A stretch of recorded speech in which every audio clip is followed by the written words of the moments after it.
Yes, Lithuania, member of delegation Semeshka. Madam President, I would like to ask you about your last trip to Russia. What did you feel when shaking hands with the war criminal Putin from the terrorist regime in Russia? What especially mandated you, who especially mandated you to represent the IPU, and what benefit did this visit bring to democracy and not to Russian propaganda? Do you agree that your visit to Russia before visiting victim country Ukraine was a mistake, and do you regret it? Thank you.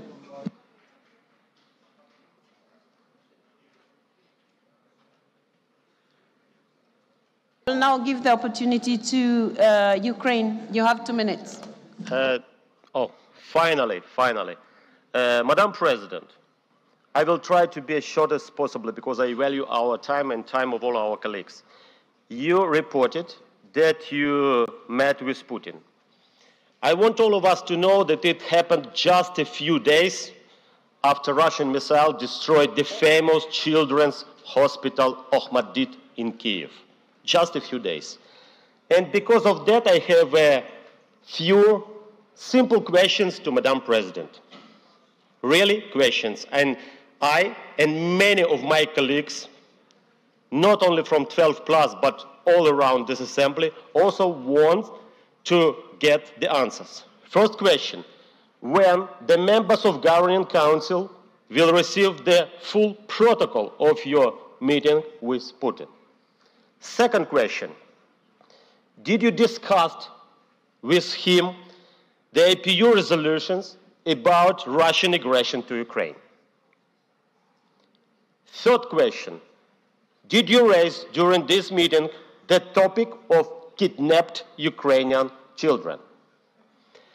And last but not least, why you, Madam President, not answering the written requests from delegations to you, but even not only from delegations, but also from the geopolitical groups.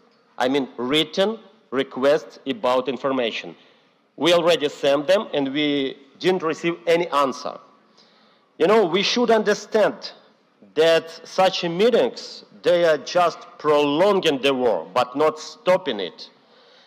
And because of that, such meetings, they continue suffering of the people, not only in Ukraine, but in particular, for example, in African countries, when people become really suffer because of the food crisis caused by Russian unprovoked aggression to Ukraine. So I will kindly ask you to answer my 4 very simple questions. Thank you very much. Thank you very much. And now I'm going to request the members who have asked for the floor to keep pressing the. Once you have pressed, don't repress it unless I don't call you, so that the names of your countries keep showing here.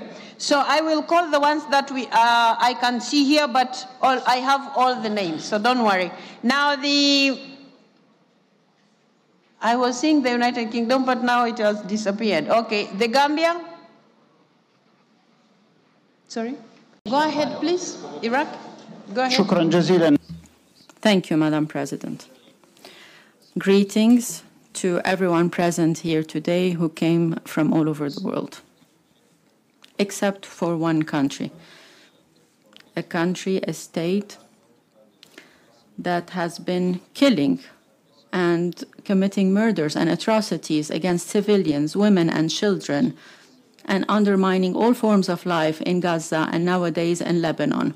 This extremist government will extend its atrocities all over the Middle East. Madam President, in your report you mentioned that you have visited some of the hotspots of the world, and this is one of the priorities of the IPU. You mentioned that you visited Russia. But in reality, I think that it would have been better to visit Gaza out of all places in the world. The Zionist state has prevented the UN Secretary General a year ago to go to Gaza and to see the atrocities and the destruction and the genocide that took place there and the displacement. So I call upon all delegations present here today to pay attention to what's happening in the north of Gaza and in Jabalia. People are being starved to death. For more than 2 weeks now, medication, food, water, electricity are being prevented from entering in order to displace the people living there who have been surviving for more than 1 year in the face of the killing and the mass murders and displacement. Until when will the world remain silent and blind? Until when will we remain silent in the face of the calls for help of the women and children of Gaza while they are being bombed with the most horrendous weapons? Until when will the Western countries and the United States in particular continue to support these atrocities and horrendous crimes? Until when will we remain silent in the face of the blatant violations of international laws and the rulings of the ICJ and the ICC? Until when will this rogue state will remain above the law, above international law and above humanity? They are spreading publications here about a number of hostages or people that are being detained by the resistance, and they completely forget the remains of children and women that remain under the rubbles. Madam President, I call upon you as representative of the parliaments of the world to visit Gaza and the south of Lebanon, and I hope that we will stand in the face of this international terrorism. Thank you.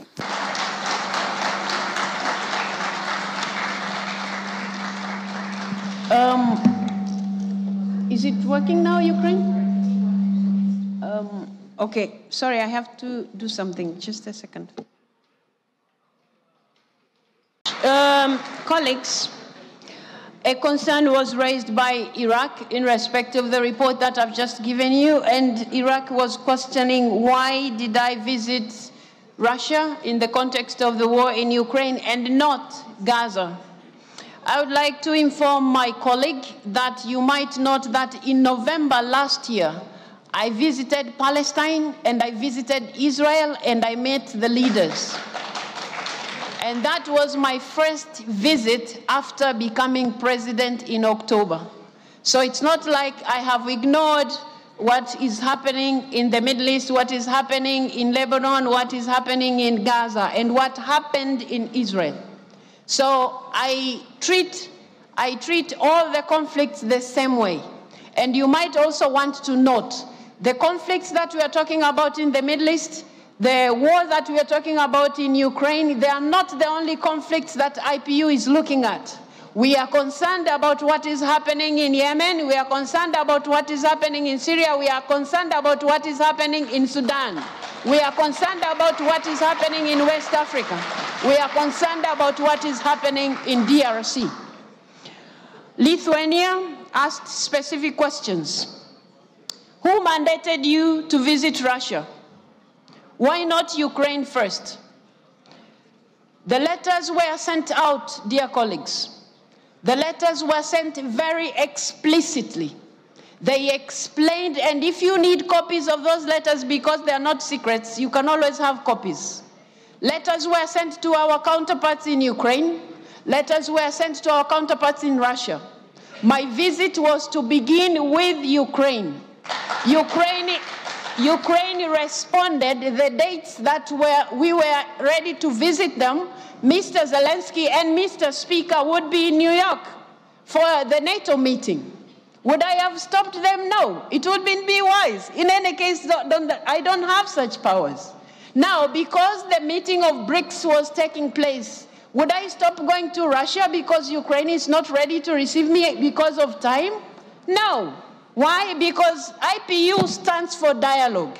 IPU is talking about parliamentary diplomacy. And it is in that context that I did all that I did. And I thought I would be given a little credit for all the efforts that I've done, not to be crucified for things that I have not. You're asking here who mandated me? Who mandated the former president who came from the 12 plus to visit Kiev? Who mandated him?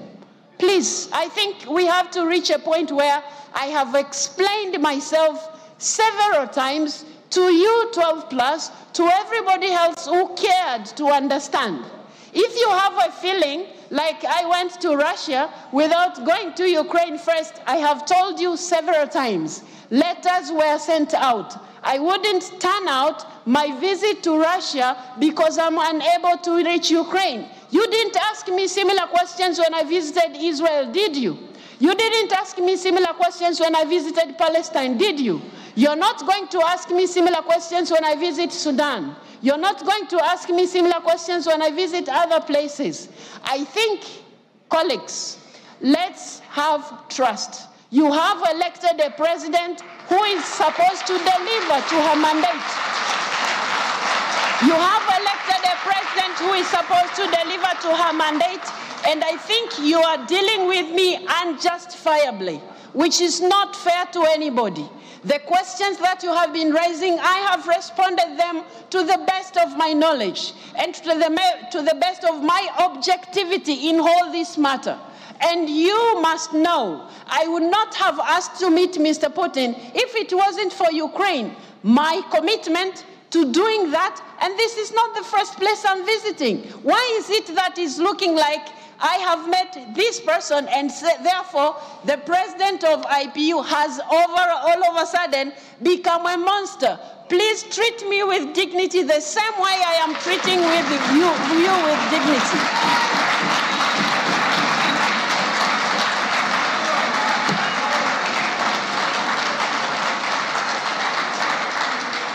I will at all times advance parliamentary diplomacy. I will at all times give respect to the ideals of IPU, but I request you members to also accept I'm not God, I'm not an angel, I'm only human, I'm doing what is possible within my powers. The president of the task force has just informed you, and I have been repeating myself in this respect. I was requested by the task force to do what I did. What did I do wrong? I was supposed to sit back and tie my hands and say there's nothing we can do as IPU. That will not be doing justice to the women and children of Ukraine who are suffering. That wouldn't be fair to the mandate that you have given me. Give me a chance to lead this institution according to the ideals that we stand for. Not to crucify me just because I come from some country. Some of you maybe feel like we are still colonized in the mind. No. No, we are not. No, we are not. So please, let's respect each other. I'm doing the best that I can, and that is exactly what I'll do. That is my commitment to you. I will keep doing that. Thank you very much.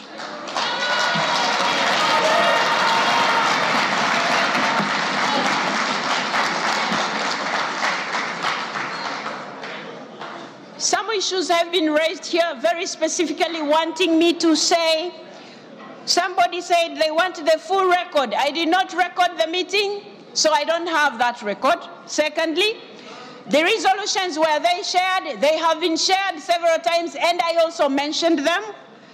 Kidnapped children that are in Russia, that is an important issue to IPU. We have been working together with the task force, and we will keep working together to make sure children are returned to Ukraine. You have talked about written requests. I have responded to every request that comes to me. The good thing is when they come to me, they go to the Secretary General as well. There is no secret about this thing. If anybody wants more information, we have a whole file of all the communications. On the other hand, I have been asked here, Denmark asked me why I visited Russia while I haven't visited Ukraine. I have already expressed what actually happened. I believe, dear colleagues, this explanation puts at rest this matter so that you let me lead the institution you entrusted me to.